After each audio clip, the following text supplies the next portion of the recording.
इस एक्सरसाइज में हम लोग यूजर इंटरेक्शन के बारे में पढ़ेंगे। यूजर इंटरेक्शन से मतलब ये है कि आर्डिनो और कंप्यूटर का आपस में इंटरेक्शन करा सकें। कंप्यूटर जो है वो मॉनिटर से कनेक्टेड है और कंप्यूटर के पास में एक कीबोर्ड भी है। तो आर्डिनो से कुछ मैसेजेस भेजे जा सकें जो कि कंप्यूटर की स्क्रीन पे दिखाई दें और कंप्यूटर के कीबोर्ड से कुछ टाइप किया जा सके जो आर्डिनो रिसीव कर सके। फॉर एग्जांपल अपन एक कैलकुलेटर का प्रोग्राम बनाते हैं और कंप्यूटर की स्क्रीन पे लिखा हुआ आता है प्लीज एंटर टू नंबर्स। वो दोनों नंबर्स आर्डिनो तक जाते हैं और आर्डिनो उन दोनों नंबर्स को ऐड करता है और जो रिजल्ट आता है उसको डिस्प्ले करने के लिए वापस कंप्यूटर की स्क्रीन पे भेजता है। एक और एग्जांपल अपन कंसिडर करते हैं। आर्डिनो यूजर से पूछता है एक स्ट्रिंग मैसेज देके please enter the first character of your favourite colour और यूजर सेंड करता है वाई और आर्डिनो गैस करके बताता है उसके पास एक लिस्ट ऑफ कलर्स पड़ा है red blue green yellow orange उसमें से वो देखता है कि वाई से शुरू होने वाला कलर कौन सा है और वो यूजर को बोलता है oh your favourite colour is yellow. तो इस तरह के इंटरेक्टिव प्रोग्राम्स बनाने के लिए अपन लोग सीरियल पोर्ट जो कि माइक्रो कंट्रोलर पे टीएक्स और आरएक्स पिन दे रखी है ट्रांसमिट और रिसीव की पिन दे रखी है उनके बारे में अपन डिस्कस करने वाले हैं। तो अपन लोग यहाँ पे देख सकते हैं कि पिन नंबर 0 और 1 जो आर्डिनो बोर्ड की पिन्स हैं पिन नंबर 0 और 1 उनके पास TX और RX लिखा हुआ है। यहाँ पे आप देख सकते हैं कि TX और RX लिखा हुआ है और यहाँ पे अपने पास में USB है।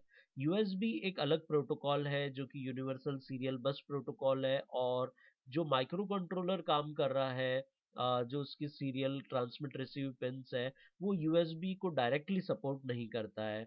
इसलिए क्या किया गया है कि माइक्रो कंट्रोलर की जो ट्रांसमिट और रिसीव की पिन्स हैं उनको अपन ने एक USB to serial converter chip से जोड़ रखा है। ये अपने आप में एक छोटा माइक्रो कंट्रोलर भी हो सकता है या फिर ये FT232 IC यूज किया करते थे आर्डिनो के पुराने वर्जन्स के अंदर। आर्डिनो ड्यूमिलानो एक पुराने वर्जन का एग्जांपल है। उसमें यहाँ पे सेपरेट माइक्रो कंट्रोलर नहीं लगा हुआ होता था USB टू सीरियल कन्वर्जन के लिए लेकिन अब इसमें एक सेपरेट माइक्रो कंट्रोलर लगा हुआ है और ये डेडिकेटेड इसी काम में लगा रहता है हर वक्त USB टू सीरियल कन्वर्टर और सीरियल डेटा जो माइक्रो कंट्रोलर से आता है उसको USB में कन्वर्ट करके USB पोर्ट पे भेज देता है। तो आज अपन ये बेसिक इंटरेक्शन पढ़ना चाहते हैं।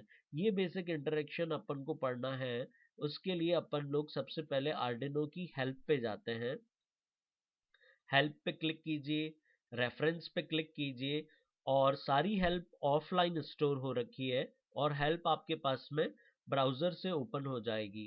तो जैसे ही आप आर्डिनो लैंग्वेज रेफरेंस को ओपन करेंगे तो आप देखेंगे कि यहाँ पे स्ट्रक्चर के बारे में समझा रखा है, वेरिएबल्स के बारे में, फंक्शंस हैं और ये कल अपन ने हाई लो और आउटपुट इनको यूज किया था। उसी तरीके से आज अपन एक सीरियल नाम की लाइब्रेरी है उसे स्टडी करना चाहते हैं। इसलिए अपन लोग इसमें कम्युनिकेशंस टॉपिक पे जाते हैं और कम्युनिकेशन टॉपिक के अंदर अपन लोग सेलेक्ट करते हैं सीरियल को और सीरियल की अपन आज हेल्प लेना चाहते हैं। तो जैसे ही आप सीरियल पे क्लिक करते हैं आ, ये हेल्प पेज खुलता है used for communication between Arduino board and computer और अदर डिवाइसेस।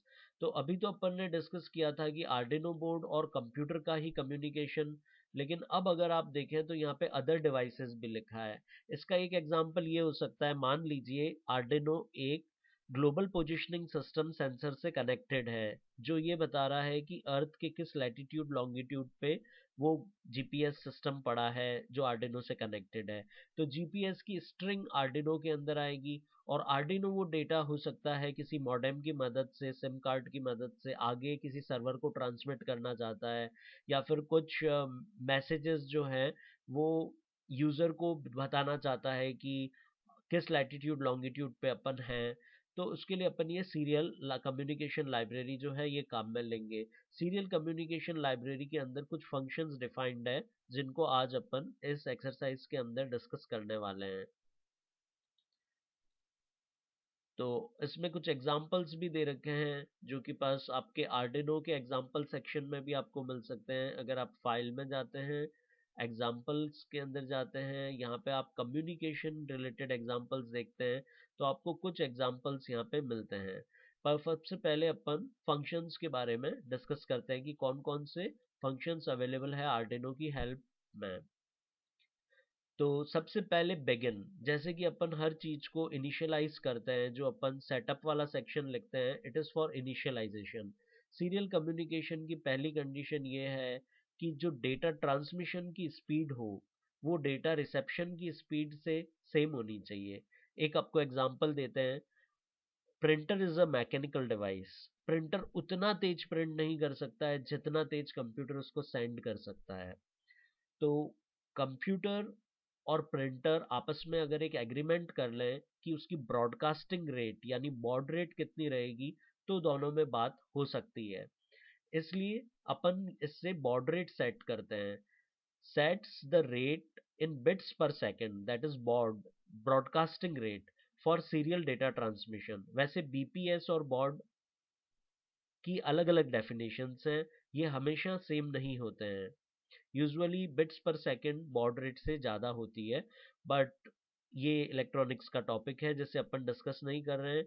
अपन लोग बॉड रेट को 9600 पे सेट करेंगे और अपन इसके साथ में 8 बिट का डेटा भेजेंगे, no parity bit which is for error checking and one stop bit which is for framing purposes. But अपन लोग इन दो सिंटेक्सेस में से केवल पहला वाला सिंटेक्स काम लेंगे जिसमें सीरियल डॉट बिगिन और अपन स्पीड स्पेसिफाई कर देंगे। तो दोनों डिवाइसेस जो हो, ट्रांसमीटर और रिसीवर, उनके अंदर बॉड रेट सेम होनी चाहिए। अपन अभी एक एग्जांपल से देखते हैं। तो बिगिन एक इंपॉर्टेंट फंक्शन है जो कि अपने को सेटअप के अंदर डिफाइन करना होगा। कुछ आर्डिनो बोर्ड्स ऐसे हैं जिनमें मल्टीपल सीरियल पोर्ट्स हैं, इसलिए उनके लिए सीरियल 1, सीरियल 2 और सीरियल 3 भी दे रखा है। जैसे आर्डिनो मेगा बोर्ड के अंदर 3 एडिशनल सीरियल पोर्ट्स हैं, इसलिए उसके अंदर ये फीचर भी दे रखा है। फिर अपन इस तरह से यूज कर सकते हैं, वॉइड सेटअप सीरियल बिगिन। ठीक है, तो इस सीरियल बिगिन जो लाइन है इसको अपन कॉपी कर लेते हैं और इस सीरियल बिगिन लाइन को अपन यहाँ पे पेस्ट कर लेते हैं। तो serial dot begin 9600 is the baud rate at which the data would be transmitted। और सबसे सिंपल कमांड जो अपन लोग जानते हैं वो सबसे सिंपल कमांड है प्रिंट। अपन ने पहले भी यूज ले रखा है, अगर अपन ने सी लैंग्वेज या सी प्लस प्लस में सी आउट पढ़ा है। और प्रिंट कमांड को बहुत आसानी से काम में लिया जा सकता है। जैसे मैं यहाँ पे लिख दूं प्रिंट हेलो, पर मेरे को सीरियल डॉट प्रिंट लिखना पड़ेगा, सीरियल डॉट प्रिंट। और उसके बाद में मैं लिखना चाहता हूँ हेलो, सीरियल डॉट प्रिंट, उसके बाद में हेलो, एंड लेट अस सी क्या होता है। अब मैं इस प्रोग्राम को आर्डिनो पे सेंड करना चाहता हूँ, इसलिए मैं टूल्स में जाता हूँ। पोर्ट पे जाके पहले मैं चेक कर लेता हूँ कि कॉम4 पे आर्डिनो जेन्यूनो उनो जो है वो कनेक्टेड है। उसके बाद में आप अपने स्केच को वेरीफाई, कंपाइल और अपलोड कर सकते हैं। अपलोड के लिए यूजुअली आप लोग ये बटन प्रेस करते हैं, लेकिन अब टाइम आ गया है कि अपन एक शॉर्टकट की सीख लें और कंट्रोल यू प्रेस करें। कंट्रोल यू प्रेस करने से भी अपलोड का काम हो जाता है। आगे से अपन कंट्रोल यू प्रेस करेंगे तो अपना प्रोग्राम जो है वो आर्डिनो में बर्न हो चुका है। 5% ऑफ प्रोग्राम स्पेस मेमोरी जो थी वो इसके अंदर कंज्यूम हो चुकी है। अब अपन टूल्स पे जाते हैं और टूल्स पे जाके सीरियल मॉनिटर पे क्लिक करते हैं। इसकी शॉर्टकट की है control shift M.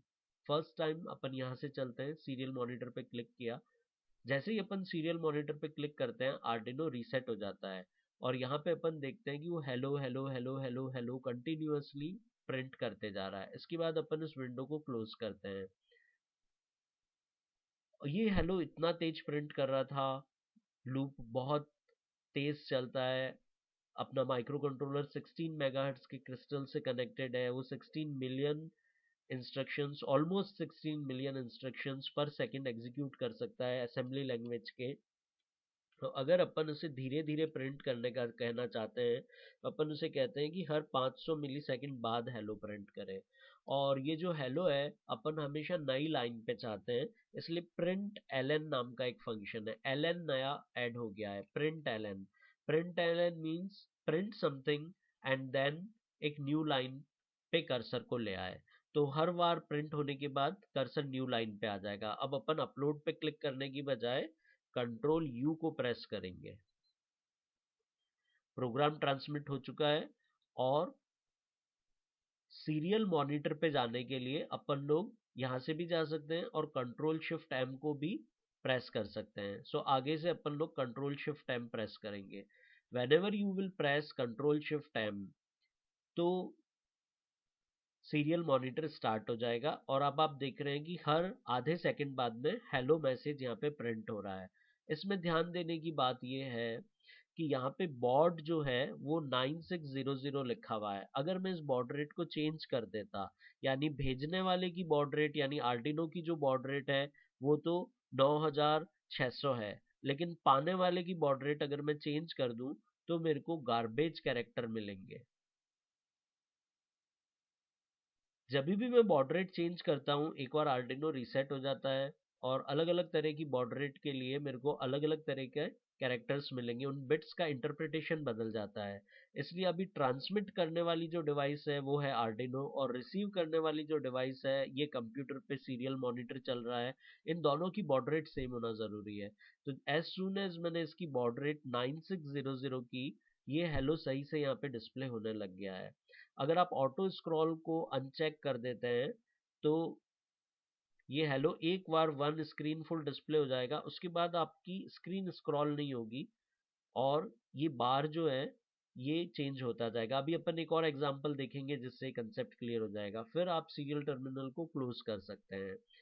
Serial terminal को स्टडी करने के बाद में अपन लोग एक चीज और देखना चाहते हैं कि अगर मेरे को दो लाइन छोड़ के हेलो चाहिए होता तो मैं यहाँ पे एक तो सीरियल डॉट प्रिंट एलन एक बार और लिख देता और उसे मैं खाली छोड़ देता। और अब मैं कंट्रोल यू प्रेस करता हूँ अपलोड करने के लिए और कंट्रोल शिफ्ट एम प्रेस करता हूँ देखने के लिए कि अब क्या इफेक्ट है उसका। तो ये दो लाइन छोड़ छोड़ के प्रिंट कर रहा है।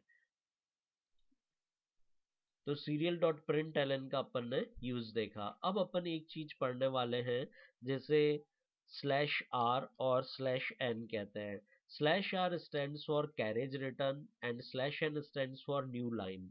आप लोगों ने अगर पहले सी लैंग्वेज की प्रोग्रामिंग की है या जावा की है या सी प्लस प्लस की है तो आपने स्लैश एन कैरेक्टर जरूर देखा होगा। Slash n stands for new line character. New line का मतलब नई लाइन और स्लैश आर का मतलब है कैरेज रिटर्न। ये दोनों जो टर्म्स हैं कैरेज रिटर्न और लाइन फीड, इनको शॉर्ट में कैरेज रिटर्न को सी आर भी कहा जाता है। C R stand for carriage return and slash N stand for L F line feed. जब आप एंटर प्रेस करते हैं तो क्या होता है, इन दोनों में से एक कैरेक्टर जाता है या दोनों कैरेक्टर जाते हैं या दोनों की कॉम्बिनेशन जाती है, ये अपने को स्टडी करना है। सी आर एल एफ की जो टर्मिनोलॉजी है यानी स्लैश आर स्लैश एन की जो टर्मिनोलॉजी है वो टाइपराइटर से ली गई है। पुराने जमाने में जब कंप्यूटर्स नहीं होते थे तब टाइपराइटर होता था और टाइपराइटर में एक पूरी लाइन टाइप करने के बाद में जो कैरेज होता था वो वापस बिगनिंग ऑफ लाइन पे लाना होता था और पेपर को आगे सरकाना होता था एक लाइन जितना, उसे लाइन फीड कहते थे। और कैरेज रिटर्न में carriage beginning of the line पे आ जाता था। अगर आपने इंकजेट प्रिंटर से प्रिंट होते वक्त देखा हो तो इंकजेट प्रिंटर पहले एक लाइन पूरी प्रिंट करता है, उसमें इंक का कार्ट्रिज चलता है, मूव होता है कैरेक्टर बाय कैरेक्टर जैसे जैसे वो प्रिंट करता है।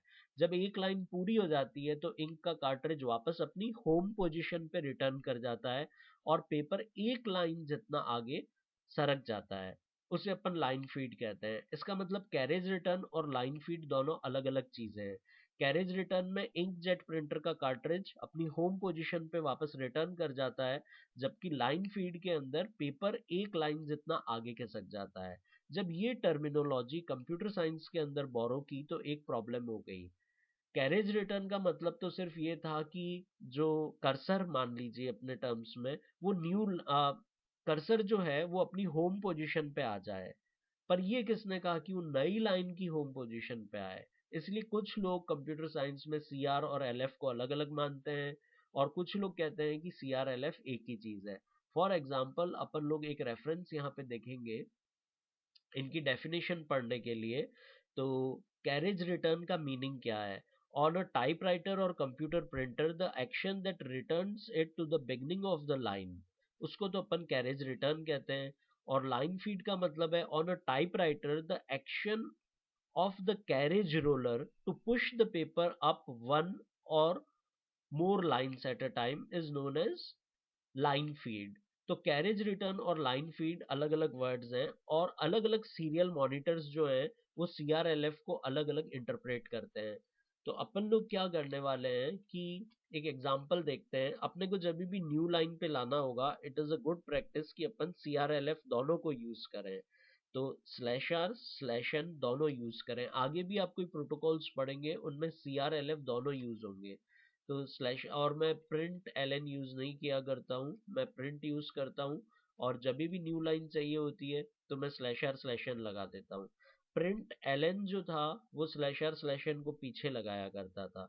आप जहाँ चाहें स्लैश आर स्लैश एन को लगा सकते हैं। जैसे मैं हेलो को नई, हर कैरेक्टर को नई लाइन पे, और उसके बाद में दो तीन लाइन खाली छोड़ना चाहता हूँ, control you compile and upload के लिए, and save, compile upload save तीनों ऑपरेशंस कंट्रोल यू से हो जाएंगे। फिर मैं कंट्रोल शिफ्ट एम प्रेस करता हूँ, फिर आप देखिए हेलो प्रिंट होते जा रहा है, और मैंने सीरियल मॉनिटर को वापस से क्लोज कर दिया। तो अपन लोगों ने स्लैश आर स्लैश एन का मीनिंग समझा।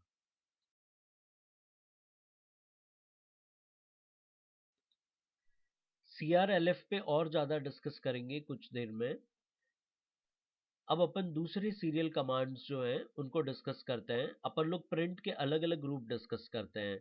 तो प्रिंट के अंदर अपन लोग डायरेक्टली एक इंटीजर दे सकते हैं। अगर आप सीरियल डॉट प्रिंट 78 लिखते हैं तो वो 78 प्रिंट करेगा। अगर आप सीरियल डॉट प्रिंट 1.23 लिखते हैं तो भी वो उसको प्रिंट कर देगा। अगर आप एक सिंगल कैरेक्टर प्रिंट करना चाहते हैं सिंगल कोट्स में देके, तो भी वो एन को प्रिंट कर देगा। और अगर आप उसके अंदर एक स्ट्रिंग पास करते हैं, जैसे कि आप हेलो वर्ल्ड में स्ट्रिंग पास करते हैं, तो ये हेलो वर्ल्ड वाली string as it is serial terminal के ऊपर डिस्प्ले कर देगा। इसके अलावा अगर आप चाहते हैं कि वो 78 की बाइनरी प्रिंट करे, तो आप 78 कॉमा BIN लिखेंगे, जिससे 78 की बाइनरी प्रिंट कर देगा। यानी कि ऑटो कन्वर्जन कर देगा, अपने को कन्वर्ट नहीं करना पड़ेगा। आप 78 की ऑक्टल वैल्यू मांगेंगे तो ये 78 को ऑक्टल के अंदर प्रिंट कर देगा। और यूजुअली अपन कॉमा DEC नहीं लिखा करते हैं, बाय डिफॉल्ट ये डेसिमल के अंदर ही प्रिंट करता है। Serial dot print hexadecimal value चाहते हैं तो HEX लिख दीजिए। इसके बाद आप अगर पॉइंट के बाद की वैल्यू नहीं चाहते हैं, तो जैसे 1.23456 कॉमा 0 है, और ये केवल 1 प्रिंट करेगा क्योंकि पॉइंट के बाद आप 0 चाहते हैं, यानी कि कुछ भी नहीं चाहते हैं, नंबर ऑफ डिजिट्स 0 चाहते हैं, नंबर ऑफ डिजिट्स 2 चाहते हैं, यानी प्रिसिजन जो है डेसिमल प्रिसिजन, वो अगर आप 2 चाहते हैं तो वो फर्स्ट 2 डिजिट्स को वहां से ले लेगा। उसी तरह से आप 4 का प्रिसिजन चाहते हैं तो ये 4 का प्रिसिजन ले लेगा, 2 3 4 5, और ये 6 को इसने थोड़ा अप्रोक्सीमेशन कर दिया है। ठीक है, you can pass flash memory base, पर अपन इसे एक्चुअली रन करके देखते हैं क्या ये टाइपिंग मिस्टेक है या ये एक्चुअली ऐसा कर रहा है। Let us see. The best thing in computers is if you have doubt, ask the computer. The computer will tell you. Control U for compile, upload and save. Control Shift M for monitor. Comport is busy. Let's try one more time. तो इसने थोड़ा सा round figure कर दिया है, वो misprint नहीं था। ठीक है, तो अपन ने प्रिंट के अलग अलग रूप देखे। और प्रिंट से अपन अब तक सिर्फ ये कर पाए कि जो भी अपन लिख रहे थे कंप्यूटर की स्क्रीन, जब भी कंप्यूटर प्रोग्राम के अंदर, आर्डिनो प्रोग्राम के अंदर प्रिंट आता था, तो उससे डेटा कंप्यूटर को चला जाता था। यानी आर्डिनो के सेंस में देखें तो ये केवल एक आउटपुट स्टेटमेंट है, अपन इससे केवल कंप्यूटर को बता सकते हैं। उसके बाद अपन ने प्रिंट एलएन पढ़ा, और एक पॉइंट अपने को प्रिंट के बारे में और पढ़ना है। जब आप प्रिंट के अंदर स्ट्रिंग पास करते हैं, ठीक है, जैसे अपन ने हेलो पास किया था, जब आप प्रिंट या प्रिंट एलएन के अंदर स्ट्रिंग पास कर रहे हो,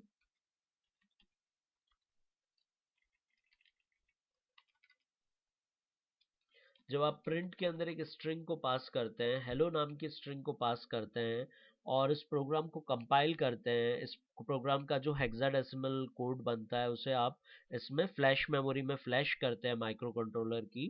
तो जो फ्लैश मेमोरी है that is known as program memory. And जब ये फंक्शन रन होना होता है तो ये जो हेलो है ये उस फंक्शन का पैरामीटर है, ये स्ट्रिंग है, ये स्ट्रिंग रैम के अंदर लोड होती है, और फिर ये जो भी आप इस स्ट्रिंग का कर रहे हैं, इसे सीरियल टर्मिनल पे भेज रहे हैं, तो ये सीरियल टर्मिनल पे पास होती है। बट उसमें अपने रैम का थोड़ा एरिया ऑक्यूपाई हो जाता है, कुछ बाइट्स अपने रैम के लग जाते हैं फॉर द टाइम बीइंग, जैसे 5 बाइट्स हेलो के और एक इसका टर्मिनेशन कैरेक्टर /0, 6 कैरेक्टर्स अपने हेलो को स्टोर करने के लग जाते हैं रैम के अंदर, और अपन नहीं चाहते कि रैम कंज्यूम हो, रैम को अपन फ्री रखना चाहते हैं। तो अगर आप इसको एफ के अंदर रैप कर देते हैं तो ये फ्लैश मेमोरी से डायरेक्टली उठा लेगा बिना रैम के अंदर लोड किए। So it will work equally, जैसा पहले काम करता था वैसा ही काम करेगा, ठीक है, जैसा पहले काम करता था वैसा ही काम करेगा, /r/n, लेकिन ये रैम में लोड हुए बिना काम होगा, डायरेक्टली प्रोग्राम मेमोरी जो है, जो फ्लैश मेमोरी है, उससे उठाएगा और सीरियल पोर्ट पे भेज देगा, रैम के अंदर लोड नहीं करेगा। सो इससे अपनी रैम बचेगी। तो लेट अस सी, अपन इसको सीरियल टर्मिनल के ऊपर देखते हैं, कंट्रोल शिफ्ट एम प्रेस करते हैं, और ये हेलो वैसे ही प्रिंट हो रहा है, कोई चेंज नहीं है, लेकिन अपने प्रोग्राम की जो परफॉर्मेंस है वो बढ़ गई। अगर आप एक ऐसा प्रोग्राम बना रहे हो जिसमें जो बहुत ज़्यादा यूज़र इंटरेक्शन वाला हो, जिसमें 100 बार सीरियल डॉट प्रिंट काम में आ रहा हो, और तब आप इस एफ के अंदर इसे रैप कर देते हैं, जस्ट आपकी जो स्ट्रिंग है उसको आपको कैपिटल एफ के अंदर रैप करना है। F stands for flash memory, directly flash memory से उठा के सीरियल पोर्ट पे भेज देगा, उसको रैम में लोड नहीं करेगा। This will save our RAM and our program will become more efficient.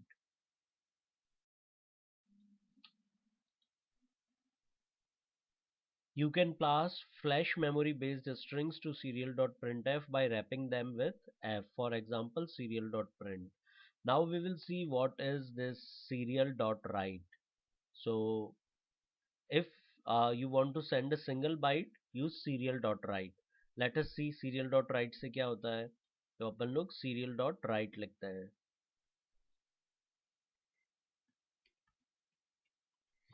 और मैं इसमें लिखना चाहता हूँ 9696, और इस प्रोग्राम को अपन कंट्रोल यू, यानी कि save, compile save and upload, और फिर control shift M serial monitor पे देखने के लिए, और ये देखो एक सिंगल कोट प्रिंट कर रहा है। अगर मैं यहाँ पे 97 पास करता हूँ और कंट्रोल यू प्रेस करता हूँ और फिर कंट्रोल शिफ्ट एम प्रेस करता हूँ, तो मैं देखता हूँ कि लोअर केस ए प्रिंट हो रहा है। 96 जो है वो लोअर केस ए की एस की वैल्यू है, इसलिए यहाँ पे जो भी आप लिख रहे हैं सीरियल डॉट राइट में, उसकी एस की वैल्यू जो है वो प्रिंट हो रही है।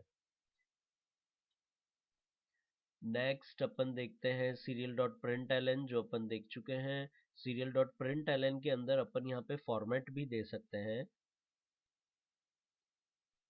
Format specifies the number base for integral data types or number of decimal places for floating data types. Okay. Then serial dot read. Upon user से कुछ इनपुट लेना चाहते हैं, अभी तक जो कुछ भी अपन ने पढ़ा था वो आउटपुट था। तो अपन लोग सीरियल डॉट रीड को सीखने के लिए कुछ एग्जाम्पल ट्राई करेंगे और जानबूझ के उसमें गलतियां करेंगे, और फिर उन गलतियों को समझेंगे। ठीक है, तो सीरियल डॉट रीड जो है, reads incoming serial data, read inherits from stream utility class. ठीक है, ये रिटर्न क्या करता है, the first byte of incoming serial data available और -1 if no data is available. अगर कोई डेटा अवेलेबल है तो उसका पहला बाइट रिटर्न कर देगा, या फिर -1 रिटर्न करेगा अगर कोई डेटा अवेलेबल नहीं है। इस चीज का आप वापस से ध्यान रखिए कि -1 रिटर्न करता है अगर डेटा अवेलेबल नहीं होता है तो।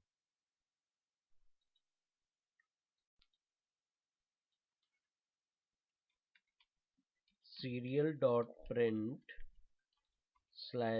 /r/n please enter something, और अपन कर देते हैं एक वेरिएबल डिक्लेयर, लेट अस से कैरेक्टर डेटा, और यहाँ पे अपन लोग लिखते हैं data equals to serial dot read, और फिर वापस यूजर को प्रिंट करा के दिखाते हैं कि उसने क्या एंटर किया।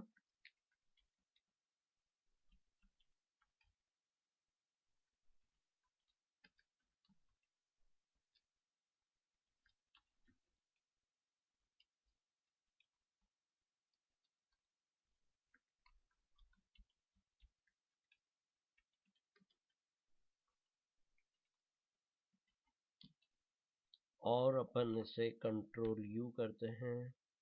एक इसमें एरर आ गई है, यहाँ पे सिंगल कोट कंट्रोल, और एक डिले भी लगाना चाहिए था अपने को, डिले भी लगा देते हैं यहाँ पे। और फिर कंट्रोल यू अपलोड करने के लिए, लेकिन फिर भी डिले की स्पेलिंग DELEY, कंट्रोल यू, और सॉरी कंट्रोल यू में प्रॉब्लम नहीं आनी चाहिए थी।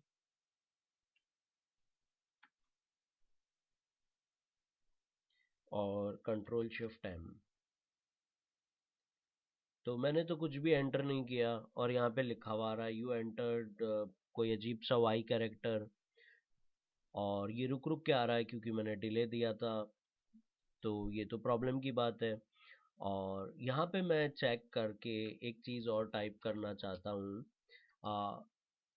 If data equal to -1, let us experiment and see what will happen.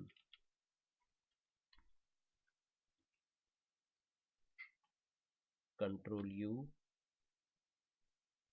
Control Shift M, अभी भी वही आ रहा है, please enter something and you entered this. हाँ, मुझे लिखना था if data not equals to -1। Serial dot read -1 तब रिटर्न करता है जब अपन ने कुछ भी एंटर नहीं किया हो।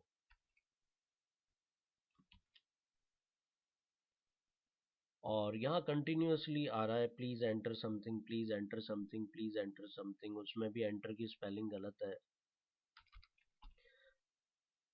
तो ये लूप तो अपना चल रहा है, बस ये इफ कंडीशन नहीं चल रही है, और इस बार ये डिले भी लूप के अंदर आ गया था। इस डिले को अपन बाहर लिखते हैं। और अब अपने साथ में प्रॉब्लम ये हो रही है कि कंटिन्यूअसली यूजर को प्रॉम्प्ट करते जा रहा है प्लीज एंटर समथिंग, और यूजर को एंटर करने के लिए टाइम ही नहीं दे रहा है। मैंने वापस से कंपाइल किया और मैंने वापस से इसको सीरियल पोर्ट पे देखने की कोशिश की, ये प्लीज एंटर समथिंग कहते जा रहा है। और जब भी सीरियल डॉट रीड चलता है वो बार बार -1 रिटर्न करता है। -1 रिटर्न करने की वजह से ये कंडीशन ट्रू हो जाती है। -1 रिटर्न करता है बार बार, सीरियल डॉट रीड बार बार -1 रिटर्न करता है, और -1 रिटर्न करता है उसकी वजह से ये लाइन नहीं चल पा रही है कि उसने क्या एंटर किया। इसका मतलब ये एक नॉन ब्लॉकिंग फंक्शन है। नॉन ब्लॉकिंग फंक्शन का मतलब है कि इसके लिए कंप्यूटर रुकता नहीं है, या जो प्रोग्राम है वो इसके लिए रुकता नहीं है। रुकता नहीं है का मतलब है कि वो बस देख के आ जाता है कि वहाँ पे कुछ है या नहीं है। अगर वहाँ नहीं है तो वो वापस रिटर्न हो जाता है। तो अपने को पहले चेक करना चाहिए कि अगर सीरियल पोर्ट पे कुछ पड़ा है तो उसको रीड करें। इसलिए अपन लोग एक फंक्शन और स्टडी करने वाले हैं और उस फंक्शन का मीनिंग है उसका नाम है सीरियल डॉट अवेलेबल, जो अपने को अवेलेबिलिटी चेक करके बताता है। ठीक है, get the number of bytes available for reading from serial port. This is data that's already arrived and stored in serial receive buffer which holds 64 bytes। तो अपन लोग ये serial dot available काम में लेने वाले हैं और serial dot available का मतलब है ये सिर्फ देख के बताता है कि serial port पे कोई डेटा आया हुआ है क्या। अगर डेटा आया हुआ होगा तो ही वो उस डेटा को रीड करेगा। यानी अपन इसको अगर यूज करें serial dot available को, मैंने यहाँ से कॉपी कर लिया है, अगर अपन यहाँ पे serial dot available को यूज करते हैं तो अपनी प्रॉब्लम सॉल्व हो जाती है। इफ सीरियल डॉट अवेलेबल, अगर ऐसा सीरियल डेटा अवेलेबल है, इफ सीरियल डॉट अवेलेबल अगर डेटा आया हुआ है तो डेटा को रीड करना है। ठीक है, अगर डेटा आया हुआ है तो डेटा को रीड करने जाए, नहीं तो रीड फंक्शन जो है वो फालतू जा रहा है। और फिर अपने को चेक करने की भी जरूरत नहीं है कि रीड ने क्या रिटर्न किया है। देखो, अगर सीरियल पोर्ट पे डेटा आया हुआ है तो सीरियल डॉट अवेलेबल जो है वो 0 से बड़ा नंबर रिटर्न करेगा और उस नंबर को ये डेटा नाम का जो वेरिएबल है ये रीड कर लेगा और अपने को यहाँ पे डिस्प्ले कर लेगा। और अपन इसे कंपाइल करते हैं और कंपाइल करने के बाद में अपन इसे रन करते हैं और देखते हैं कैसे बिहेव करता है। प्लीज एंटर समथिंग, ये प्लीज एंटर समथिंग अभी भी बार बार आ रहा है। ये किस लिए आ रहा है, तो अपन लोग कहते हैं कि ये सीरियल, ये जो प्लीज एंटर समथिंग था इसे यहाँ से कट कर देते हैं और अपन सेटअप के अंदर जाके प्रिंट कर देते हैं सीरियल जिसमें ये लिखा हुआ है प्लीज एंटर समथिंग। ठीक है, प्लीज एंटर समथिंग अपन ने यहाँ पे दे दिया तो एक बार ही प्रिंट होगा। सेटअप वाला कोड तो सिर्फ एक बार चलता है, लूप वाला बार बार चलता है। तो वेरी फर्स्ट टाइम तो इसकी वजह से प्रिंट हो जाएगा प्लीज एंटर समथिंग। आपको समझाने के लिए मैं यहाँ पे फर्स्ट भी लिख देता हूँ कि ये फर्स्ट टाइम चल रहा है और ये एक ही बार यूजर को लिखेगा प्लीज एंटर समथिंग। ठीक है, और इसको अपन ने कंपाइल किया। कंपाइल करने के बाद में अपन ने इसका बिहेवियर देखने के लिए इसे पोर्ट के ऊपर देखा प्लीज एंटर समथिंग। तो अब मैं यहाँ पे एंटर करता हूँ ABCD और एंटर प्रेस करता हूँ तो यू एंटर्ड ABCD हर एक के लिए अलग अलग आ रहा है, सबके लिए कॉमन नहीं आया। एक तो मेरे को ये प्रॉब्लम है। अच्छा, और ये प्रॉम्प्ट एक ही बार आता है, इसलिए मैं ये यहाँ पे प्रिंट कर देता हूँ वापस से प्लीज एंटर समथिंग। इसके अंदर मैंने यहाँ पे फर्स्ट लिखा है इसे आइडेंटिफाई करने के लिए और यहाँ पे फर्स्ट नहीं लिखा है। अब अपन इस कोड को वापस चलाते हैं और देखते हैं कि क्या होता है। तो अपलोड किया और अपलोड करने के बाद में अपन सीरियल पोर्ट पे गए प्लीज एंटर समथिंग और ये जो ऊपर वाला बार दे रखा है इसके अंदर मुझे टाइप करना है ABCD। मैंने टाइप किया। जब मैं ये सेंड बटन प्रेस करता हूँ या एंटर प्रेस करता हूँ तो साथ में एक चीज और जाती है। अगर आप, जैसे आपने CR और LF के बारे में पढ़ा, तो जब आप एंटर प्रेस करें तो क्या केवल कैरेज रिटर्न जाना चाहिए, क्या केवल न्यू लाइन जाना चाहिए, क्या CR और LF दोनों जाना चाहिए या फिर नो लाइन एंडिंग, जितने कैरेक्टर भेज रहे हैं उतने कैरेक्टर ही जाने चाहिए। इनमें से कोई भी आप अभी के लिए सेलेक्ट कर सकते हैं। आगे अपन को इन चारों से फर्क पड़ेगा। अभी मैंने नो लाइन एंडिंग यूज कर रखा है, यानी जितने कैरेक्टर भेजूं सिर्फ उतने कैरेक्टर। या लेटस से मैं कम से कम ना कैरेज रिटर्न यानी एंटर की का जो खुद का है ना 13 ASCII वैल्यू, उसको मैं भेज देता हूँ। यानी अब मैं सेंड प्रेस करूंगा तो 5 कैरेक्टर जाएंगे ABCD के अलावा एक एंटर यानी 13 यानी कैरेज रिटर्न भी जाएगा। तो ये कह रहा है कि यू एंटर्ड ABCD और एक खाली जगह और आया है तो टोटल 5 कैरेक्टर्स जो थे वो यहाँ पे एंटर हुए हैं। और ये कैरेक्टर्स बाकी के बफर में रह गए। A तो मैंने दिया था, BCD और जो एंटर था ये इसने नहीं लिए, एट अ टाइम एक ही कैरेक्टर लेता है। तो ये सीरियल डॉट रीड है, इससे अपन और ज़्यादा डिटेल में आगे पढ़ते हैं।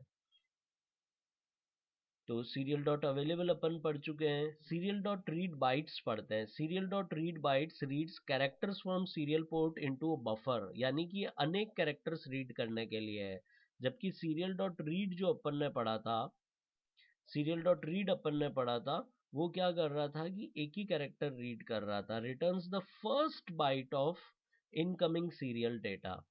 तो सिर्फ फर्स्ट बाइट को ये रीड करता था। बाद में अपन लोग ये भी देखेंगे कि हमें तो एक ही बाइट रीड करना है और बाकी के कैरेक्टर्स को हमें डिस्कार्ड करना है। अगर वो करना होता तो कैसे करते? क्या आप अभी देखना चाहते हैं? सीरियल डॉट रीड को अपन चाहते हैं कि केवल ए को ले और बाकी पूरे डेटा को ये डिस्कार्ड कर दे। इसकी ज़रूरत अपने को पड़ेगी। इसे बफर को फ्लश करना कहते हैं। जो कीबोर्ड बफर है उससे डेटा आया है, जो सीरियल पोर्ट के बफर में पड़ा है, उस बफर को अपन फ्लश कर देना चाहते हैं। यानी कि अभी जो अपन ने देखा था बिहेवियर, जिसमें अपन ने ABCD एंटर किया था,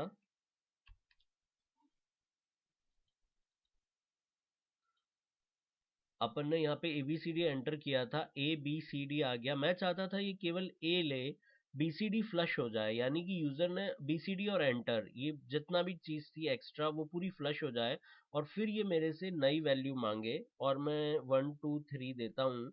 तो ये 1 2 3 में से भी केवल 1 को ले और 2 3 और एंटर जो थे वो फ्लश हो जाएं। तो अपन लोग क्या कर सकते हैं? तो अपन लोग यहाँ पे लिखते हैं, जो भी अपने को डेटा चाहिए था वो तो सीरियल डॉट रीड ने रीड कर दिया। सीरियल डॉट रीड ने जब उस चीज को रीड कर दिया, उसके बाद में अपन लोग क्या करते हैं कि फालतू का सीरियल डॉट रीड करते हैं, जब तक कि वो बफर खाली नहीं हो जाए, और उसको अपन यूज नहीं करेंगे। While serial dot read not equals to 0,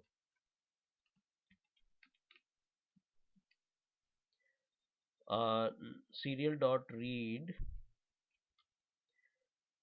not equals to 0, तब तक इस लूप को बार बार चलाए। इस लूप को बार बार चलाने से बार बार सीरियल डॉट रीड चलेगा, और सीरियल डॉट रीड इतनी बार चलेगा जितने कि वो एक्स्ट्रा कैरेक्टर्स थे। लेट अस सी इससे क्या होता है। इसी कोड को 2 3 और तरीकों से भी लिख सकते हैं जो अपन स्टडी करेंगे। सबसे पहले इसे कंपाइल किया, फिर अपन लोग सीरियल मॉनिटर पे चले और प्लीज एंटर समथिंग ABCD, और मैंने एंटर की प्रेस की। इस बार तो इसने वो भी नहीं लिया है ABCD, और मैंने एंटर किया तो इस बार तो ये वो भी नहीं ले रहा है। Serial dot read not equals to -1 लिखना था मेरे को। Ctrl U, और उसके बाद में Ctrl+Shift+M।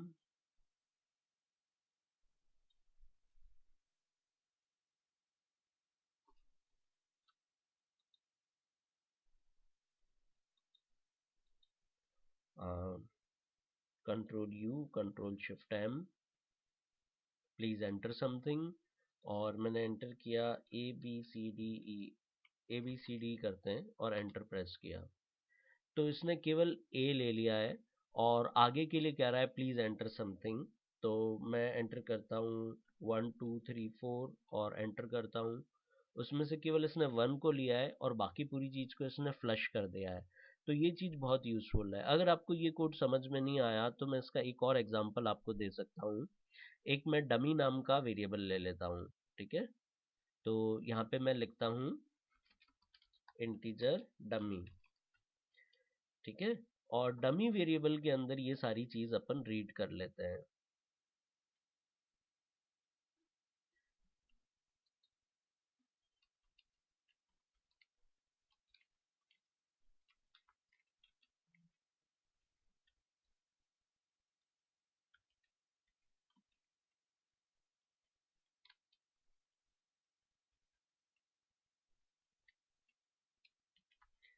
डू, यानी कम से कम एक बार तो करना ही है। Dummy equals to serial dot read, जो भी आया है उसको डमी में डाल दे, और while dummy not equals to 1।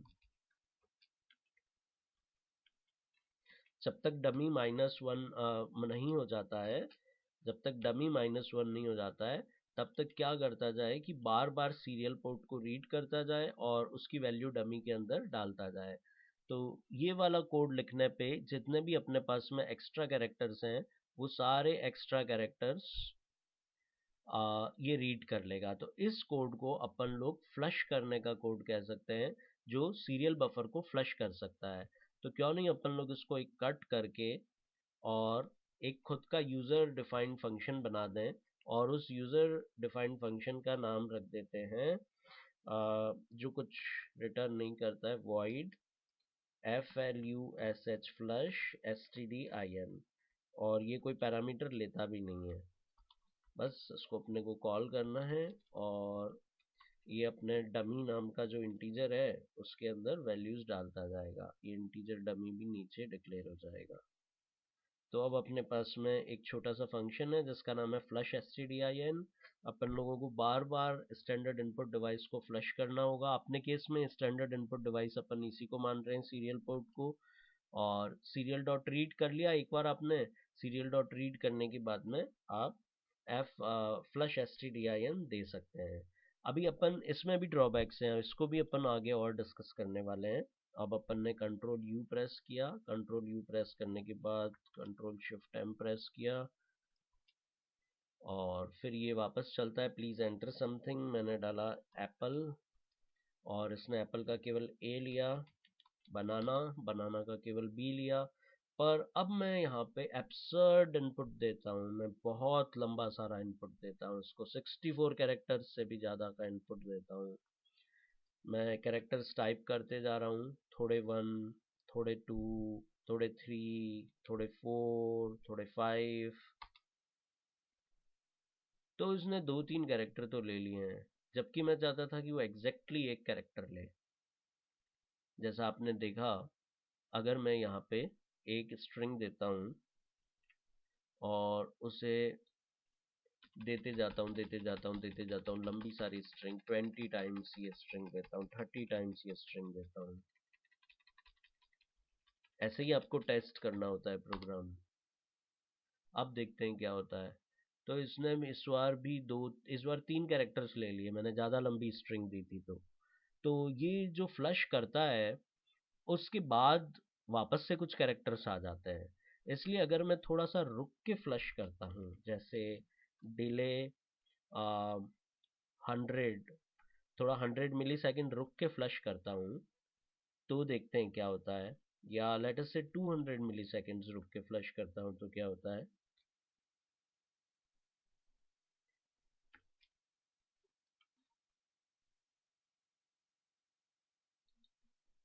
अब मैं वापस से उसी तरह से एब्सर्ड स्ट्रिंग दे रहा हूँ, लंबी स्ट्रिंग दे रहा हूँ, खूब सारे 1, खूब सारे 2, खूब सारे 3, खूब सारे 4, खूब सारे 5 और खूब लंबी स्ट्रिंग।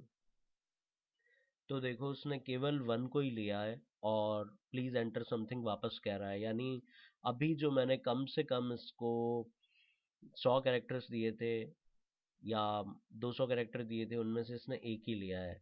अब ये डिले बार बार लगाना पड़ेगा, इसलिए मैं इस डिले को यहाँ से कट करता हूँ और डिले को कट करने के बाद यहाँ पे डाल देता हूँ।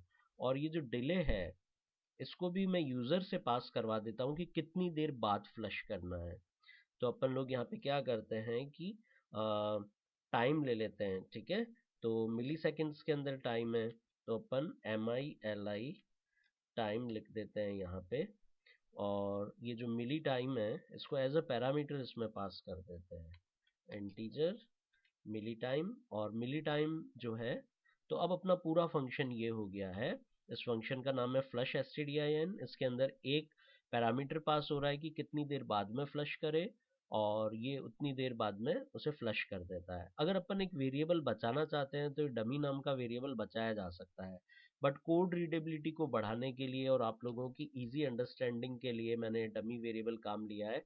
बाकी एम्बेडेड सिस्टम्स की प्रोग्रामिंग में अगर आप एक बाइट भी बचा सकते हो तो वो बचाना चाहिए। और अब अपन जो एफ फ्लश stdin काम ले रहे थे उसके अंदर 200 अपन ऐसे पास कर सकते हैं। तो अब अपन आते हैं नेक्स्ट टॉपिक पे। अब अपन लोग एक गेट कैर नाम का फंक्शन बनाएंगे जो कि एक कैरेक्टर रीड करता है। इसलिए मैं यहाँ से इफ सीरियल डॉट अवेलेबल को कट कर लेता हूँ और इस इफ के ब्रेस को भी यहाँ से हटा देता हूँ और एक फंक्शन बनाता हूँ जो कि एक कैरेक्टर रिटर्न करता है। उसका नाम रख देते हैं गेट कैर। गेट कैर एक ब्लॉकिंग फंक्शन होता है, इसको अपन कुछ पास नहीं करते हैं और ये अपने को एक कैरेक्टर रिटर्न करता है। और इसके अंदर अपन लोग लिख लेते हैं if serial dot available data equals to serial dot read, और ये अपने को रिटर्न कर देगा डेटा, रिटर्न डेटा। और यहाँ पे ये फंक्शन एंड हो जाता है और अपने को डेटा नाम का लोकल वेरिएबल डिक्लेयर करना चाहिए। तो अपन लोग यहाँ पे ले लेते हैं कैर डेटा। यहाँ पे डेटा टाइप मैंने कैर ले लिया है। तो डेटा टाइप का नाम है कैरेक्टर और डेटा अपने वेरिएबल का नाम है और data equals to serial dot read लिखा है। और इसका नाम डेटा की जगह अपन लोग एक बाइट रख देते तो ज़्यादा अच्छा रहता, मोर अप्रोप्रिएट रहता, क्योंकि डेटा जो है वो मल्टीपल वैल्यूज़ के लिए होता है जबकि बाइट एक सिंगल वैल्यू है। डेटा का सिंगुलर फॉर्म जो है वो डेटम होता है, तो ये इनअप्रोप्रिएट नाम हो जाता। एनीवेज अपन एक वेरिएबल बचाने के बारे में भी बात कर सकते हैं। अपन इसे यहाँ से हटा दें और इस रिटर्न कीवर्ड को यहाँ लिख देते हैं और ये डेटा यहाँ से हटा देते हैं और इफ लगाने की बजाय अपन वाइल लगा देते हैं। While serial dot available equal to zero, जब तक सीरियल डॉट अवेलेबल 00 है। देखो ये अपन जो गेट कैर बना रहे हैं, ये गेट कैर एक ब्लॉकिंग फंक्शन है। आप लोगों ने ऑलरेडी सी लैंग्वेज में गेट कैर नाम का फंक्शन यूज किया हुआ है। गेट कैर एक ब्लॉकिंग फंक्शन है, वो प्रोग्राम को उस वक्त तक रोक देता है जब तक कि उसको एक कैरेक्टर नहीं मिल जाता। तो अपन ने वही गेट कैर यहाँ पे इम्प्लीमेंट करने की कोशिश की है। फंक्शन का नाम है गेट कैर। एक कैरेक्टर लेगा, एक कैरेक्टर कीबोर्ड से लेगा और जब तक एक कैरेक्टर नहीं मिल जाता तब तक रुका हुआ रहेगा। इसलिए अपन ने एक वाइल लूप लगा दिया। जब तक सीरियल बफर के अंदर कोई बाइट अवेलेबल है ही नहीं, number of bytes available in the serial port 0 है, तब तक क्या करेगा, कुछ नहीं करेगा, सेमीकोलन करेगा।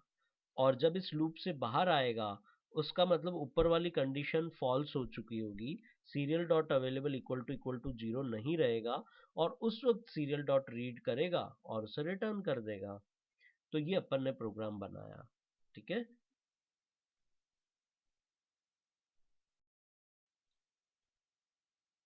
और अब अपन गेट केयर को एक्चुअली यूज करेंगे। तो ये गेट केयर अपने प्रोग्राम में यूज करेंगे, इससे अपने प्रोग्राम की कोड रीडेबिलिटी बढ़ेगी। यहाँ पे अपन लोग क्या करते हैं कि डेटा अपन ऑलरेडी ऊपर डिक्लेयर कर रखा है। अब अपन सिंपली लिख सकते हैं data equals to get care और अब अपनी कोड रीडेबिलिटी बढ़ गई। अपने को बार बार ये काम करना पड़ता, बार बार अपने को दो काम करने पड़ते। एक तो गेट कैरेक्टर अपने को आगे काफ़ी यूज़फुल रहेगा, खुद का बनाया हुआ गेट कैर जो कि ब्लॉकिंग हो, और खुद का बनाया हुआ फ्लश stdin ये आगे के लिए यूज़फुल रहेंगे, इसलिए अपन ने ये ले लिया है। आप मिली की स्पेलिंग भी करेक्ट कर सकते हैं, MILLI लिख सकते हैं, MILLI लिखना चाहें तो लिख सकते हैं। तो अब अपन इसे प्रोग्राम को रन करके देखते हैं टेस्टिंग के लिए कि ये सही है या नहीं है। और ये फाइनली एग्जीक्यूट किया।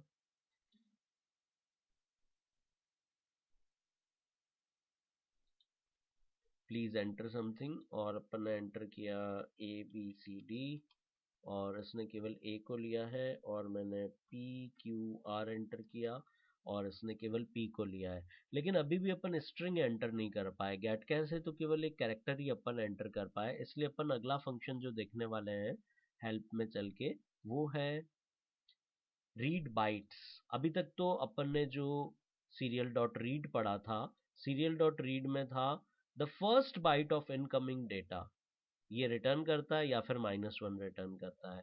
अब इस टॉपिक में अपन पढ़ रहे हैं सीरियल डॉट रीड बाइट्स। ये मल्टीपल बाइट्स रीड कर सकता है। Serial dot bytes reads characters from serial port into a buffer, किसी स्ट्रिंग के अंदर रीड कर लेगा। The function terminates if the determined length has been reached, यानी अपन उसे पहले ही बता देते हैं कि मैक्सिमम कितने कैरेक्टर रीड करना है, और उतनी देर तक अगर कोई कैरेक्टर्स देता नहीं है अपने को तो उसमें एक टाइम आउट हो जाएगा। यानी कि ये एक तरह का ऐसा फंक्शन है जिसका सिंटेक्स यहाँ पे दे रखा है। सीरियल डॉट रीड बाइट को आप कॉल करते हैं, एक स्ट्रिंग का नाम यहाँ पे आप एक कैरेक्टर एरे का नाम यहाँ पे पास करते हैं। Strings and character buffers are two different things. So we will see in the next example. अपन लोग एक कैरेक्टर बफर यहाँ पे पास करते हैं और टोटल मैक्सिमम अपन यहाँ पे लेंथ पास करते हैं। ये लेंथ पैरामीटर बहुत इंपॉर्टेंट है। अभी अपन एग्जांपल में देखेंगे, अगर आपने एक कैरेक्टर एरे डिक्लेयर किया है जिसकी साइज 20 है और यूजर 100 कैरेक्टर्स एंटर करता है, तो ये फंक्शन जो है ये केवल उतने ही कैरेक्टर्स लेगा जितनी आपने मैक्सिमम लेंथ स्पेसिफाई कर रखी है। इससे बफर ओवरफ्लो की एरर नहीं होगी। तो अब अपन लोग इस सीरियल डॉट रीड बाइट को यूज करते हैं, रीड बाइट्स को यूज करते हैं अपने प्रोग्राम में। देखते हैं इसमें नीचे कोई रेडीमेड एग्जाम्पल तो नहीं है। रेडीमेड एग्जाम्पल नहीं है, अपन लोग बनाते हैं इसे।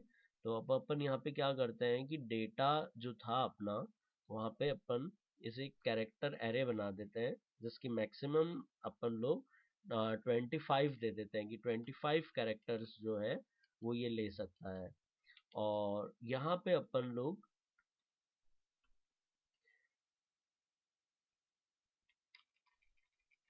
सीरियल डॉट रीड बाइट्स के अंदर अपने कैरेक्टर एरे का नाम पास कर देते हैं जो कि डेटा हो गया, और मैक्सिमम लेंथ में सेफ साइड में रहने के लिए एक कमी पास करता हूँ, क्योंकि अपन ने 25 का डिक्लेयर किया तो अपन 24 ही इसको पास करते हैं।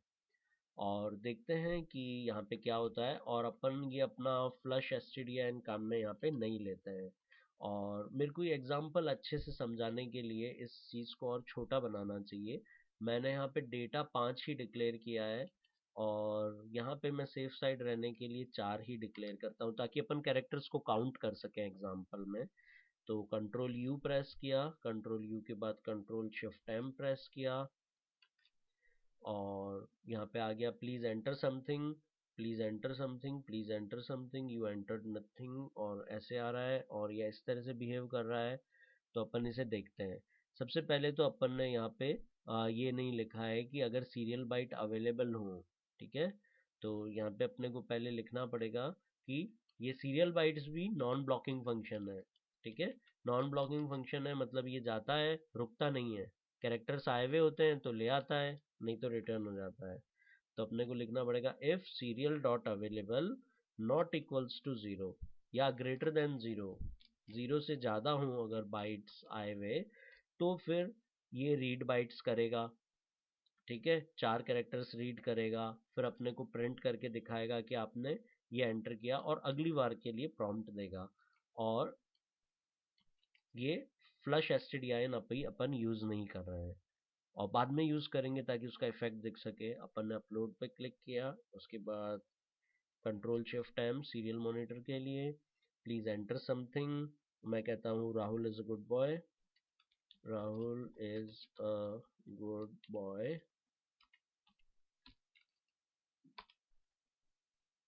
तो उसको 4 कैरेक्टर्स ही लेने के लिए कहा हुआ था।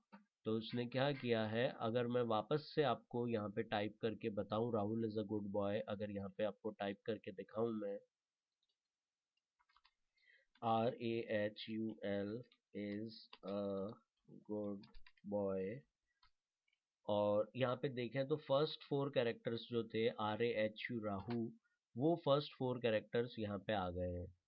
और उसके बाद अगर अपन देखें L से 4 कैरेक्टर, तो L ब्लैंक स्पेस IS आगे आ गया है, फिर blank space A blank space G आगे आ गया है, और OOD ब्लैंक स्पेस यहाँ आ गया है, और BOY से तो आगे कुछ था ही नहीं, है ना। तो ये कैरेक्टर्स इसने रीड कर लिए हैं।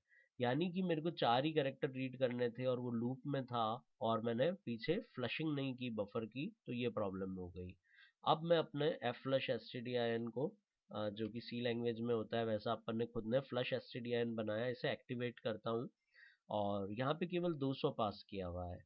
अब अपन इसे एक बार कंपाइल करते हैं और अपलोड करते हैं, सेव करते हैं और कंट्रोल शिफ्ट एम से देखते हैं।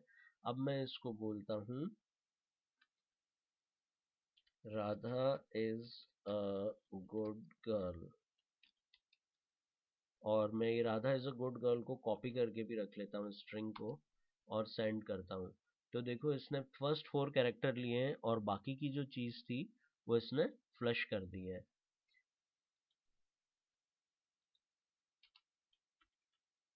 इसने फर्स्ट 4 कैरेक्टर्स ले लिए हैं RADH, और उसके बाद में A से लेके आगे तक का जितना भी था वो उसने फ्लश कर दिया है। तो ये अपन ने एक और फंक्शन स्टडी कर लिया, इसका नाम था रीड बाइट्स। अब अपन इसमें याद रख लेते हैं, इसमें अपन एक कैरेक्टर एरे पास करते हैं और मैक्सिमम लेंथ कितने कैरेक्टर्स अपने को चाहिए ये पास करते हैं। ये मैक्सिमम लेंथ बहुत इंपॉर्टेंट है, इससे बफर ओवरफ्लो नाम की एक बड़ी प्रॉब्लम सॉल्व हो जाती है। जैसे अपनी डेटा की साइज जो थी, कैरेक्टर एरे की साइज वो 5 थी मैक्सिमम, और अगर यूज़र यहाँ पे 5 से ज़्यादा दे देता तो अपनी स्ट्रिंग ओवरफ्लो हो जाती, जो अपन नहीं चाहते हैं, और उससे बहुत सीरियस प्रॉब्लम्स हो सकती थी जो अपन ने अवॉइड कर ली लेंथ पास करने की वजह से। नेक्स्ट है serial dot set time out. ये भी एक बहुत इंपॉर्टेंट चीज़ है। चूंकि ये फंक्शंस ओरिजिनली नॉन ब्लॉकिंग थे, अपन ने ऊपर ये इफ लगा के इसको ब्लॉकिंग बनाया है। अगर मैं ये इफ नहीं लगाता हूँ, अगर मैं ये इफ नहीं लगाता हूँ और मैं इसे रन करता हूँ, एक बार इसका बिहेवियर आप देखिए। पहले मेरे को इसे कंपाइल करना पड़ेगा, कंपाइल करके अपलोड करने के बाद और फिर मैंने इसे रन किया,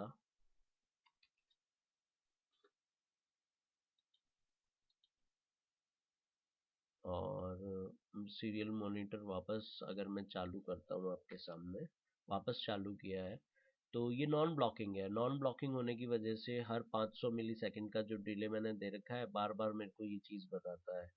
और अब अगर मैं इसमें अपना Radha is a good girl वाला स्ट्रिंग टाइप करता हूँ, तो इसने बस 4 कैरेक्टर लिए, और चूंकि मैं आगे का फ्लश नहीं कर रहा हूँ, ये नेक्स्ट नेक्स्ट नेक्स्ट 4 लेते जा रहा है। पर ये अगर मैं ये डिले नहीं लगाता तो ये बहुत तेज चल रहा होता, 100 मिली सेकेंड का डिले। अगर ये डिले नहीं लगाता तो ये कोड बहुत फास्ट चल रहा होता। अब अपन एक नई चीज पढ़ रहे हैं जिसका नाम है सेट टाइम आउट। ये अपन सेटअप के अंदर लिखेंगे क्योंकि अपने को एक बार ही सेट करना है, वैसे आप मल्टीपल टाइम सेट कर सकते हैं। Serial dot set time out, serial dot set timeout sets the maximum milliseconds to wait for serial data।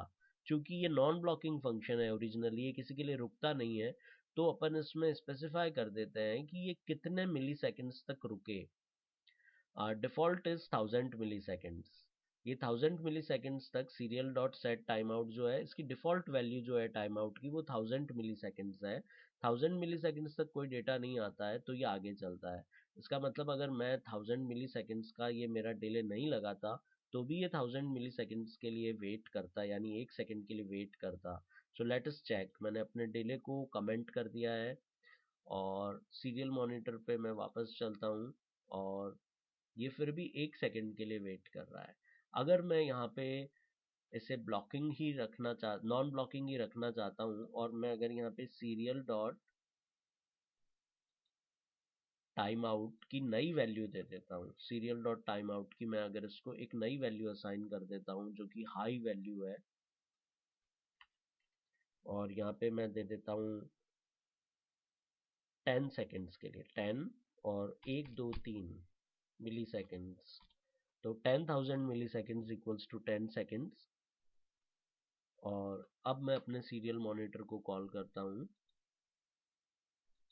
और सीरियल मॉनिटर को बुलाने के लिए, इन्वोक करने के लिए कंट्रोल शिफ्ट एम को प्रेस करता हूँ, तो ये मेरे लिए 10 सेकेंड्स की वेट कर रहा है, मेरे को कोई डिले लगाने की ज़रूरत नहीं पड़ी। और अब अगर मैंने एक स्ट्रिंग दे दी तो वो स्ट्रिंग इसने ले ली। 4 4 के ब्लॉक्स में उसको तोड़ता गया, और कुछ भी एंटर नहीं करता हूँ और 10 सेकेंड्स वेट करता हूँ तो ये आगे बढ़ जाएगा। तो कभी कभी आपको इस तरह के नॉन ब्लॉकिंग फंक्शंस के साथ सेट टाइम आउट यूज करके भी उनकी ज़रूरत पड़ सकती है।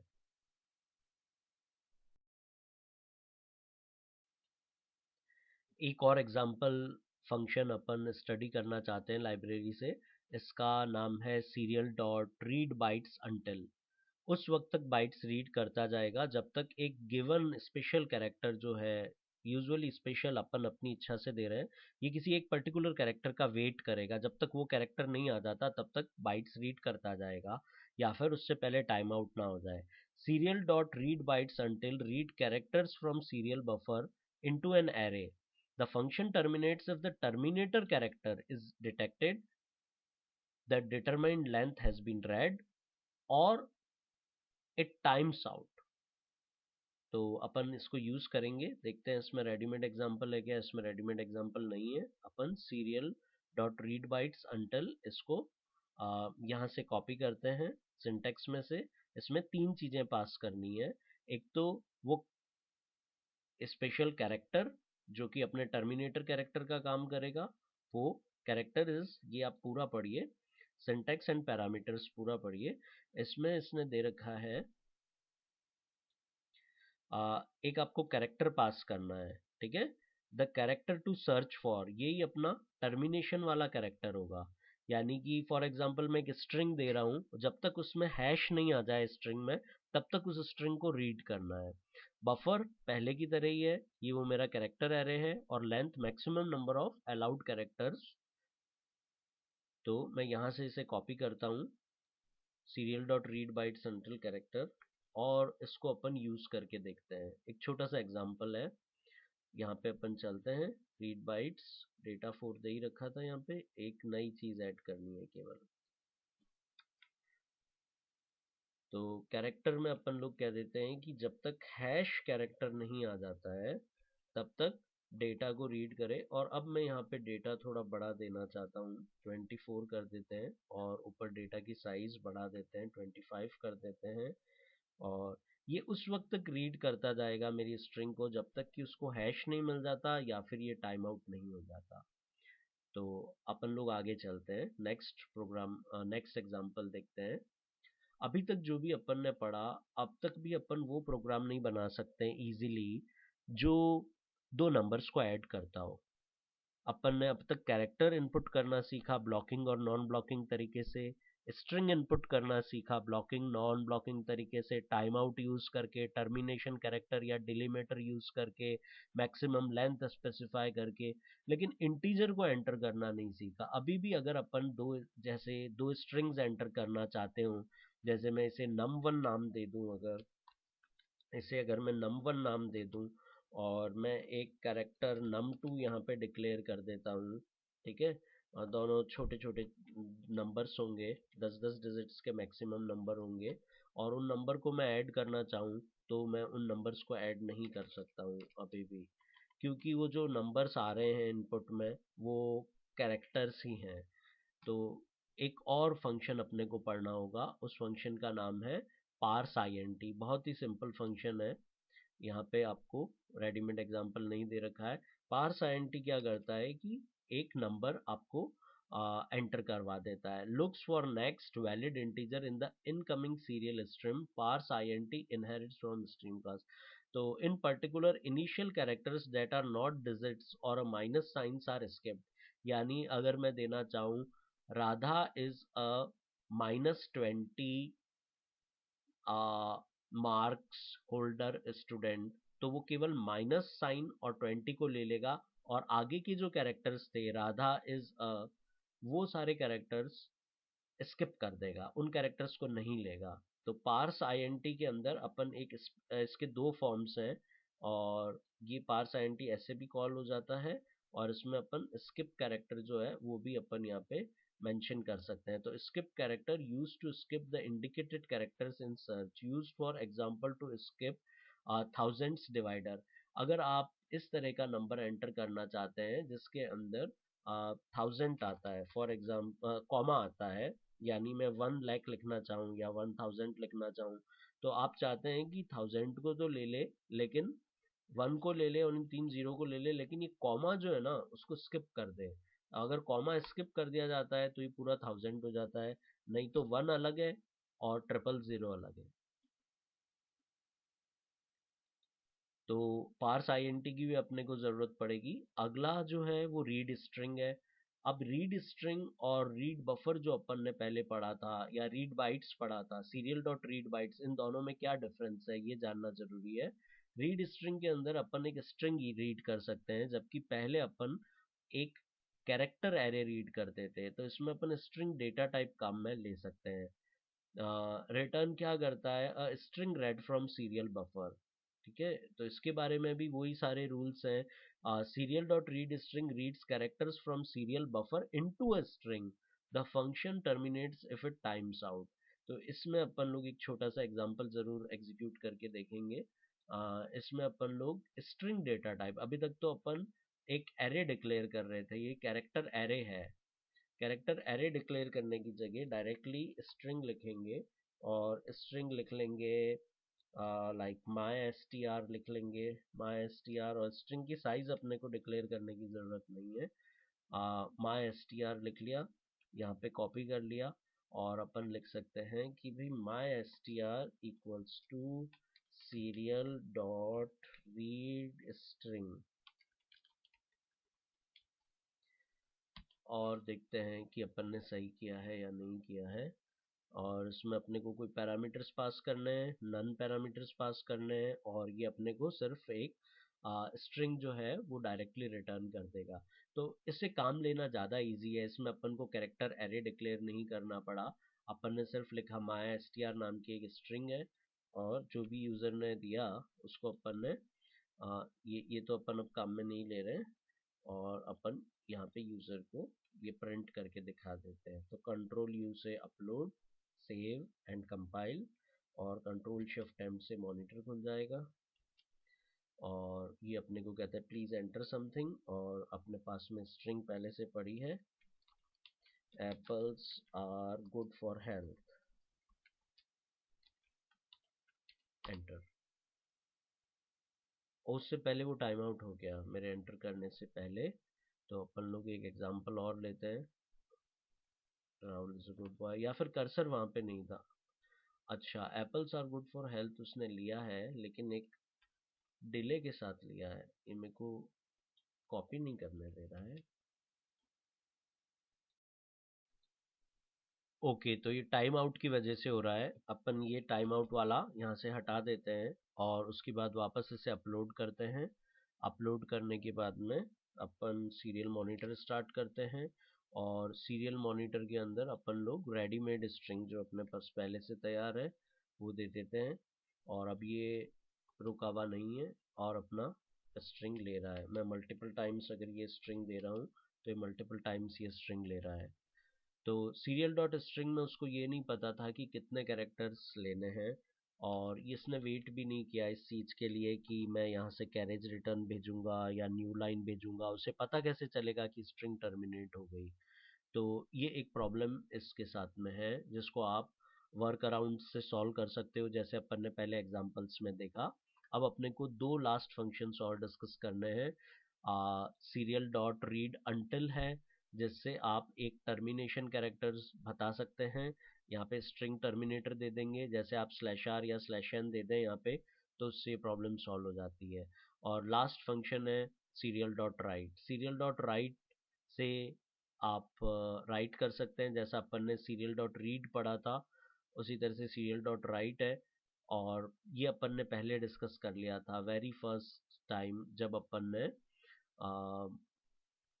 सीरियल डॉट प्रिंट डिस्कस किया था, तब मैंने आपको सीरियल डॉट राइट से भी यहाँ पे मैंने लिखा है सीरियल डॉट राइट 97। इसे मैंने अपलोड किया, और अपलोड करने के बाद सीरियल मॉनिटर पे देखा, और ये लोअर केस ए प्रिंट कर रहा है। तो सीरियल डॉट राइट क्या करता है कि अगर अपन इसमें 97 देते हैं फॉर एग्जांपल, आस्क की वैल्यू देते हैं ए की, तो उसकी जगह कॉरस्पॉन्डिंग लोअर केस ए प्रिंट कर देता है।